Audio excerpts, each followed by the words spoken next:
आज की क्लास में हम लोग पढ़ेंगे सूत्र स्थान की 14वीं अध्याय स्वेदाध्याय। ठीक है, कल्पना चतुष्क का दूसरा अध्याय।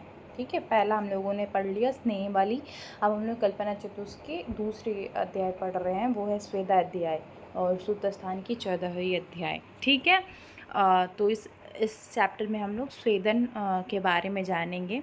ठीक है, तो यहाँ पे बोला गया है, जो तीसरा नंबर श्लोक है उसमें बोला गया है कि स्वेदन के लाभ क्या है, यानी कि किस में स्वेदन कराते हैं, लाभ क्या है।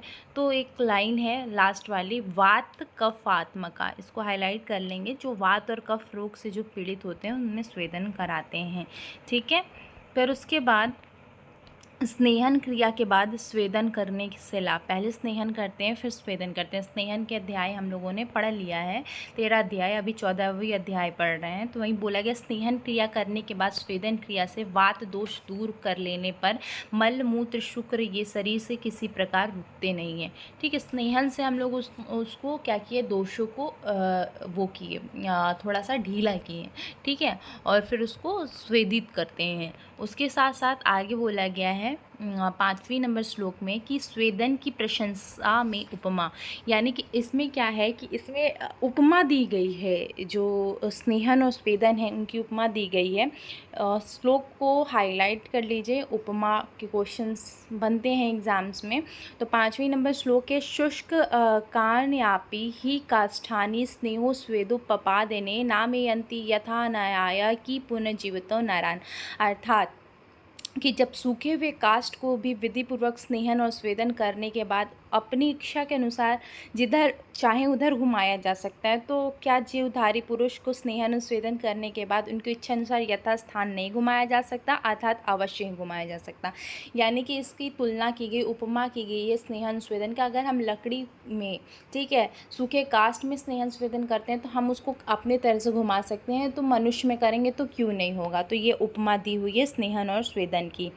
फिर बोला गया है, नेक्स्ट है श्लोक नंबर 6 की सफल स्वेदन के आधार क्या है। हिंदी देख लीजिए, बोला गया है कि रोग आधार क्या है, बेस क्या है सफल स्वेदन की। बोला गया रोग ऋतु, रोगी के बल और अबल का विचार कर। ठीक है, जो रोग है, कैसे रोग है, ऋतु के अनुसार उनके बल और अबल का विचार कर, ना अधिक गर्म ना अधिक मृदु श्वेत। ठीक है, दोषों के अनुसार उचित द्रवों की कल्पना बनाकर जिस शरीर प्रदेश में जिस प्रकार जितना स्वेद करना उचित हो उतनी ही मात्रा में स्वेद करने से लाभ होता है। रोगी के बल और अबल के अनुसार, रोग के अनुसार, ठीक है, ना बहुत ज़्यादा गर्म ना बहुत कम मृदु। ठीक है, उचित मात्रा में दोषों के अनुसार उचित अच्छे द्रवों से जब स्वेदन करते हैं तो वो क्या होगा, अच्छा उस स्वेदन से लाभ प्राप्त होगा। आगे बोला गया है कि स्वेदन के 3 भेद, स्वेद के जो है 3 भेद है। एक यह भेद हुआ कौन कौन से, महाश्वेद, ठीक है, और दूसरा है मृदु श्वेद और तीसरा है मध्यम श्वेद। यह 3 प्रकार के यहाँ पे स्वेदन के टाइप्स बताए गए हैं। बोला गया है कि जो महाश्वेद हैं वह रोगी के बलवान होने पर, शीतकाल होने पर और शरीर के बलवान होने पर, यानी कि शरीर बलवान है, रोगी बलवान है, ठीक है, रोग बलवान है, और क्या है कि शीतकाल है, तो अब उसमें हम महाश्वेद करते हैं। अगर जो दुर्बल व्यक्ति है, दुर्बल रोग है, अल्प शीत पड़ने पर हम लोग करते हैं उसमें मृदु श्वेद। ठीक है, और जो रोग मध्यम है, मध्यम बल वाला व्यक्ति है, साधारण शीत है, तो उसमें हम मध्यम श्वेद करते हैं। अब स्वेद के 2-3 भेद ऊपर हम लोगों ने देख लिया। पहला क्या था, महाश्वेद, ठीक है, दूसरा था यहाँ पे मृदु श्वेद और तीसरा है मध्यम श्वेद। ये हम लोगों ने देख लिया। अब यहाँ पे श्वेद के 2 प्रकार बताए गए हैं। नेक्स्ट 2 प्रकार बताए गए वो है स्निग्ध और रुक्ष। ठीक है, तो यहाँ पे बोला गया है कि श्वेत के 2 भेद हैं, वात कफ जन्य रोगों में स्निग्ध और रुक्ष, वातजन्य विकार में स्निग्ध और कफजन्य विकार में रुक्ष द्रव से बनाया स्वेद करना चाहिए। हमें पता है कि स्वेदन हम वात और कफजन्य रोगों में करते हैं, तो यहाँ पे बताया गया है कि जो वातजन्य विकार है उसमें स्निग्ध स्वेद करते हैं, और जो कफजन्य विकार है उसमें हम लोग रुक्ष स्वेद करते हैं। तो ये हो गई दूसरी प्रकार। अब बताया गया कि आमाशय तथा पक्वाशय के दोषों में स्वेदन विधि।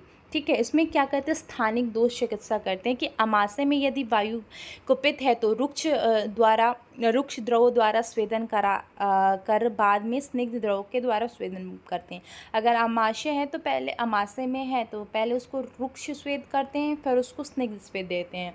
रुक्ष पहले और स्निग्ध बाद में। अगर पक्वाशय में है तो पहले स्निग्ध देते, कफ कुपित है क्योंकि पक्वाशय में अगर कफ कुपित है तो वहाँ पे पहले स्निग्ध द्रव के द्वारा स्वेदन करेंगे, फिर रुक्ष द्रवों के द्वारा। तो ये हो गई अमाशय और पक्वाशय ग्रस्त दोषों में स्वेदन विधि। इसके पहले हम लोगों ने स्निग्ध और रुक्ष स्वेदन देखे थे, महास्वेद, मृदु स्वेद और मध्यम स्वेद को देखा था। अब आते हैं कि वृष आदि स्थान में स्वेदन की मात्रा। ठीक है, जो वृषण स्थान है वहाँ पे स्वेदन की मात्रा श्लोक नंबर 10 में देखिए कि वृष्णो हृदय दृष्टि स्वेदो येन मृदु नैव वा मध्यमा वांग चरणो शेषम अंगाना वयव मिष्टता। मतलब कि बोला गया है कि वृषण यानी कि अंडकोश में, हृदय में, नेत्र में इनका स्वेदन नहीं करना चाहिए या मृदु स्वेद करना चाहिए। ठीक है, और दक्षिण प्रदेश में मध्यम स्वेद करना चाहिए। इसके अतिरिक्त अंगों में रोगानुसार तथा आवश्यकता अनुसार स्वेदन करना चाहिए। बोला गया है कि अंडकोश, हृदय और नेत्र क्या है, थोड़े से कोमल, जो भी है नाजुक है, कोमल है, तो ऐसा बोला गया कि इन स्थानों में स्वेदन नहीं करना चाहिए। अगर ज़रूरत भी है तो वहाँ पे मृदु स्वेद करते हैं। अन्यथा दक्षिण प्रदेश में जो होता है वहाँ पे इन्ग्विनल रीजन जिसको बोलते हैं, उसको बोला गया है कि उसमें मध्यम स्वेद करते हैं। बाकी जो भी एरिया है वहाँ पे रोगों के अनुसार, आवश्यकता अनुसार वहाँ पे हम लोग स्वेदन करते हैं। ठीक है, अब आते हैं नेक्स्ट है श्लोक नंबर 13। ठीक है, 13 में बोला गया है कि सम्यक स्वेदन के लक्षण। श्लोक याद होना चाहिए, सम्यक स्वेदन के लक्षण क्या है। हम उसे मृदु स्वेद, ये मध्यम स्वेद, ये जो भी स्वेद है, रुक्ष स्वेद है, जो भी स्वेद हम उसको दे रहे हैं, तो उसमें क्या होता है, सम्यक स्वेदन के लक्षण क्या है। शीत शूल बेव पर में स्तंभ गौर निग्रहे संजाते मार्दव स्वेदाना द्वि रक्तिमर्तता। मतलब कि जब उचित रूप में स्वेदन हो जाता है तो रोगी व्यक्ति के शरीर में शीत और शूल की शांति हो जाती है। ठीक है, शरीर में जकराहट और गुड़ता नष्ट हो जाती है, शरीर के अवयव कोमल हो जाते हैं। ठीक है, और पसीना आने लगता है। इन लक्षणों को देखकर यह समझना चाहिए कि स्वेदन क्रिया उचित रूप से हो गई है और तब स्वेदन कार्य को विरत हो जाना चाहिए, यानी कि अब स्वेदन को रोक देना चाहिए।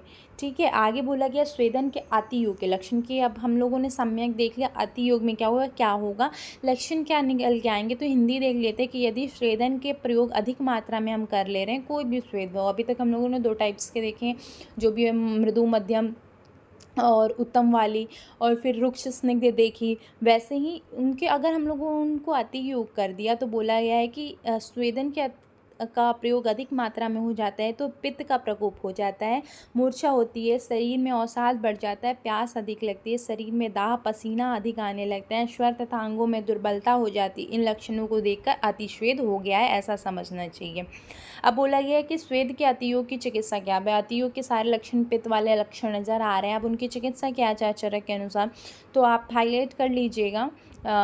ग्रीष्मकः सर्वशो, यानी कि जो ग्रीष्म ऋतुचर्या में जो बताई गई है ऋतुचर्या, उनको फॉलो करना। उसके साथ साथ मधुर स्निग्ध शीतला, यानी कि उनको क्या करना है कि मधुर स्निग्ध शीतल आहार विहार का वर्णन जो किया गया है उनका सेवन करना है, ग्रीष्म ऋतुचर्या का पालन करना अगर अतियोग हो गया। अतियोग की चिकित्सा आचार्य चरक ने ग्रीष्म ऋतुचर्या को फॉलो करने के लिए कहा। उसके साथ साथ मधुर स्निग्ध और शीतल भोजन को लेने का कहा है। और वाग्भट ने स्तंभन चिकित्सा बताई, ऑन टॉप में लिखा हुआ है, और काश्यप ने विषर्पवत चिकित्सा बताई है, स्वेदन की अतियोग की चिकित्सा। ठीक है, अब बोला गया है कि जो स्वेदन है उसके आयोग रोगी और रोग कौन है, यानी कौन कौन है कि हम उनको नहीं दे सकते हैं। तो बोला गया है कि कषाय मध्य नित्याना, यानी कि जो कषाय द्रवों का सेवन करते हैं और मदिरा पान करने वाले जो मतलब लेते हैं ज़्यादा मात्रा में, ठीक है, या फिर कसाय द्रवों का अत्यधिक सेवन करते हो, तो वो क्या होते हैं, वो स्वेदन के अयोग होते हैं। बाकी सारी चीज़ें हैं, गर्भणी है, रक्त पित्त रोगी है, पित्त रोगी है, पित्त प्रकृति वाले अतिसार इत्यादि सब है। उसके साथ साथ आप हाईलाइट करिए श्लोक नंबर 16 में मधुमेही नाम, यानी कि जो मधुमेह से पीड़ित है उनको भी हम नहीं देते हैं स्वेदन, ठीक है। उसके साथ साथ यहाँ पे बोला गया है कि वृद्धाना, ठीक है, 17 नंबर श्लोक में पहला विदग्ध भ्रष्ट वृद्धाना, यानी कि जिनकी जो गुदा है वो क्या होती है, विदग्ध हो गई है, ठीक है, गुद भ्रंश हो गया है, उनको क्या बद हो गया है, वैसे लोगों को भी नहीं देना है, क्या है कि स्वेदन नहीं देना है। आगे है 18 नंबर श्लोक में कामल्य ऋणा, ठीक है, उनको भी नहीं देना है, जिनको कामला या उदर रोग है उन उससे पीड़ित है उनको भी नहीं देना। बाकी जितने भी नाम लिखे हुए हैं कि जिनकी गुदा भ्रंश हो गई हो, अत्यधिक प्यास लगती हो, भूख से पीड़ित हो, जो क्रोधी हो, इनको भी नहीं देने हैं। और एक मेन था कामला युद्ध उदरीणा, यानी कि जो कामला और उदर रोग से पीड़ित हैं उनको भी नहीं देना है, ठीक है। और उसके साथ साथ श्लोक नंबर 19 में हाईलाइट कर लीजिए तैमीरी कारणा, यानी कि जो तिमिर रोग यानी कि मोतियाबिंद रोग से पीड़ित हैं उनको भी वैद्य के द्वारा स्वेदन नहीं कराना चाहिए। ये हो गई स्वेदन के आयोग, रोगी और रोग, ठीक है। नेक्स्ट है स्वेदन। अभी तो आयोग देख लिया कि किनको नहीं कराना है, तो हम लोगों ने स्पेसिफिक देख लिया कि जो कसाय रसों का अत्यधिक सेवन कर रहे हैं, मद्य का सेवन कर रहे हैं, मधुमेह से पीड़ित हैं, कामला और उदर रोग से पीड़ित हैं, जिनकी गुदा भ्रष्ट हो गई है, तिमिर रोग से पीड़ित है, और भी जितने भी पित्तज रोग हैं उनमें हम लोग नहीं देते हैं स्वेदन।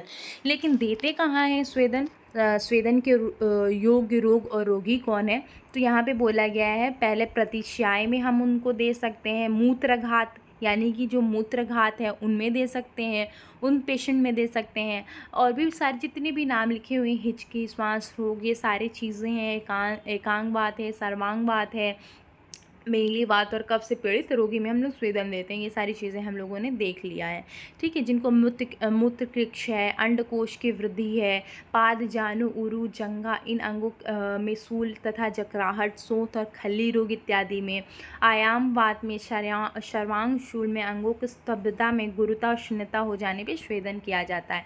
आप स्वेदन के योग, रोग और रोगी इनकी पूरी हिंदी अच्छे से पढ़ लीजिएगा। किन में देते हैं? मेनली वात और कफ में देते हैं, और इनमें नाम दिया हुआ है, सभी के नाम याद रखिएगा। मूत्रघात, मूत्रकेक्ष, ठीक है, शूल में, सर्वांग शूल में, अंगों की स्तब्धता में, एकांगवात, सर्वांगवात, बाकी सारी चीज़ें जो भी दी हुई हैं, ठीक है। उनके साथ साथ अब आते हैं, नेक्स्ट आते हैं, यहाँ पे बताया गया है पिंड स्वेद के द्रव्य, ठीक है, पिंड स्वेद है। अब यहाँ पे स्वेदन विधि बताई गई है, एक बार आप इसको पढ़ लीजिए, ये भी इम्पॉर्टेंट है। स्वेदन विधि, स्वेदन विधि बोला क्या, जिस कर्म के द्वारा शरीर तप्त हो जाए या पसीना निकलने लगे उसको स्वेद कहते हैं, स्वेद कर्म कहते हैं। यद्यपि यहाँ पिंड स्वेद का वर्णन है, पर अन्यत्र सुश्रुत वाग्भट ने इस नाम का स्वेद नहीं बताया है। जो पिंड स्वेद है वहाँ उनको आचार्य सुश्रुत और वाग्भट ने नहीं बताया। उन ग्रंथों में क्या बताया गया? ताप स्वेद, ऊष्म स्वेद, उपनाद स्वेद और द्रव स्वेद, ये 4 प्रकार के मुख्य स्वेद बताए गए हैं, ठीक है। आगे 39 और 14 श्लोक में यहाँ 13 अग्नि स्वेदों का वर्णन किया गया है, जो इन चारों के अंतर्गत ही समाविष्ट कर दे, इनका वर्णन नहीं वही हो गया है। यानी कि जो ये पिंड स्वेद है आचार्य चरक ने बताया है, लेकिन आचार्य सुश्रुत और वाग्भट ने क्या किए हैं, उन्होंने इनको नहीं बताया है, ठीक है। जो ये द्रव स्वेद है, जो हम लोगों ने पिंड स्वेद ऊपर देखा, वो ना बताया कि उन्होंने बताया ताप स्वेद, उष्ण स्वेद, उपनाद स्वेद और द्रव स्वेद, ठीक है, उन्होंने ये बताया। अब ये चारों चीज़ें आचार्य चरक और सुश्रुत के अनुसार साग्नि नीराग्नि में जो भी जो 13 प्रकार के अग्नि वाले स्वेद हैं उनके अंदर ये सभी आ जाते हैं, ठीक है। लेकिन ये जो 4 बताए गए वो आचार्य चरक और सुश्रुत के अनुसार बताए गए हैं। ताप स्वेद, उष्ण स्वेद, यहाँ पे देख लिया, हाईलाइट कर लीजिए, ताप स्वेद, उष्ण स्वेद, उपनाद स्वेद, ठीक है, और चौथा द्रव स्वेद, ठीक है। ये सारी चीज़ें हैं। अब अभी हम लोग नेक्स्ट पढ़ेंगे, यहाँ से पढ़ेंगे 13 अग्नि स्वेद विधि। हम लोगों ने 4 देख ली, वो आचार्य चरक आचार्य सुश्रुत और वाग्भट के अनुसार थी। अब आचार्य चरक के अनुसार 13 प्रकार की अग्नि स्वेद बताए गए हैं। कौन कौन सी हैं? 13 प्रकार के श्लोक याद होनी चाहिए, तो सारे नाम याद हो जाएंगे। संकर, प्रस्तर, नाड़ी, परिशेको, अवगाहनम, जेनताको, अश्मघना, कर्षु, कुटी, कुंभी, कवच, कूपो, होलाक इत्यादि श्वेदयंती त्रयोदश। यानी 39 जो 40 नंबर श्लोक है इंपॉर्टेंट है, हाईलाइट कर लीजिए।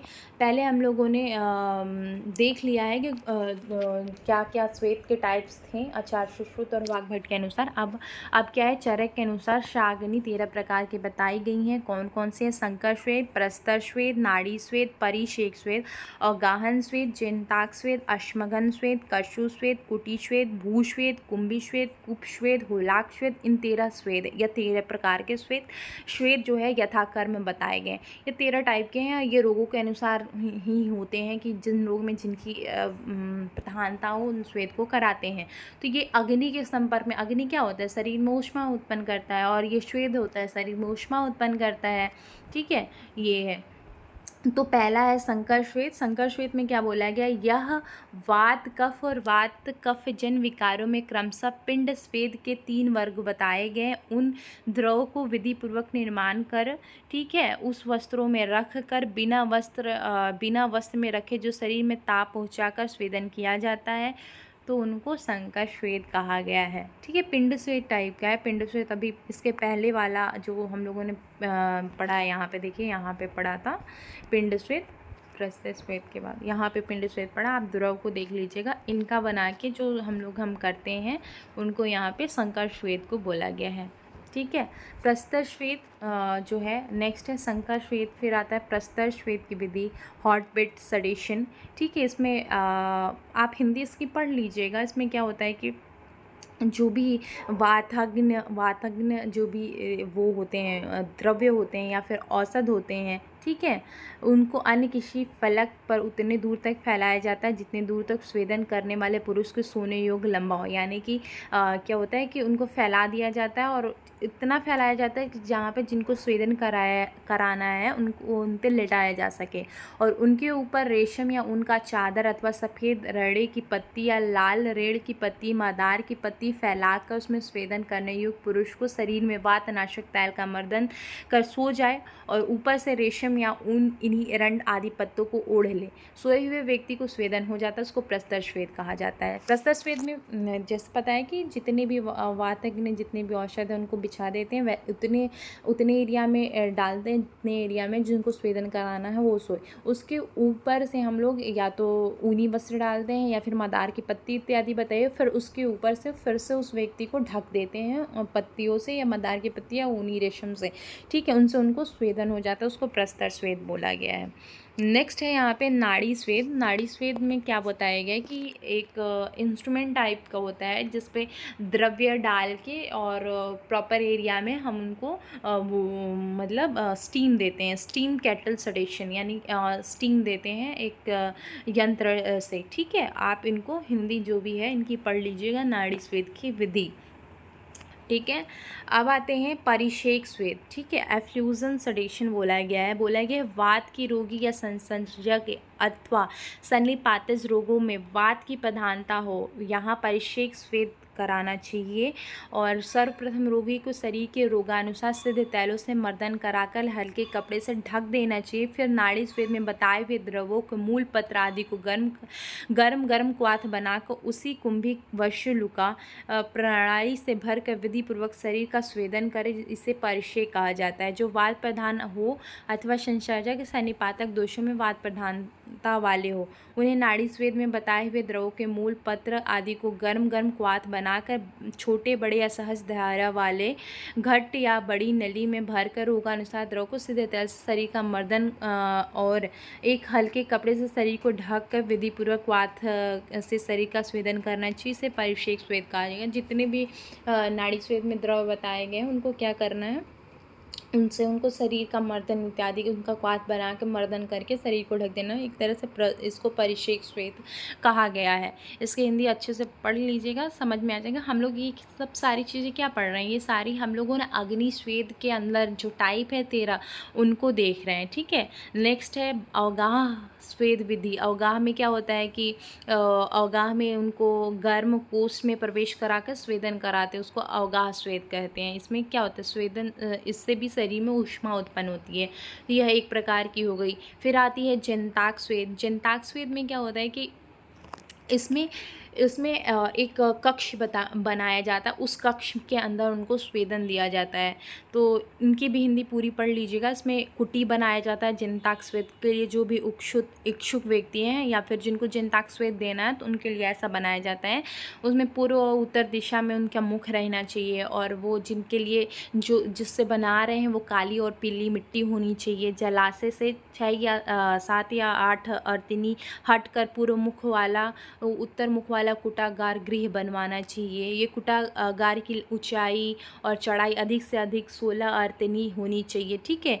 अनेक झरोखे होने चाहिए कि उससे हवा पास हो।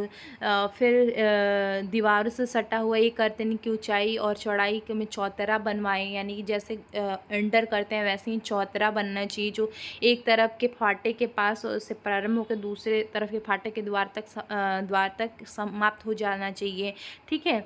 और फिर कुटागार के मध्य में, अब तो ऊपर चढ़ने के लिए मतलब एक झरोखे टाइप का तो बन गया, अब बीच में तो खाली है, तो बीच में बोला गया है कि उसमें 4 हाथ लंबा पुरुष की ऊंचाई के बराबर मिट्टी का गोलाकार अनेक छिद्रों वाला अंगार कोष्ठ बनवाना है, और उसमें पुरुष को डाल देना है, मतलब पुरुष जिनको स्वेदन कराना उनको उस कक्ष में डाल जाना है, और उनसे उनका जब स्वेदन हो जाए तो बाहर आ जाए, तो उनको क्या है उनका स्वेदन हो जाता है, और उनको उसके बाद कुछ समय के बाद उनके पसीना इत्यादि को पोंछ दिया जाता है।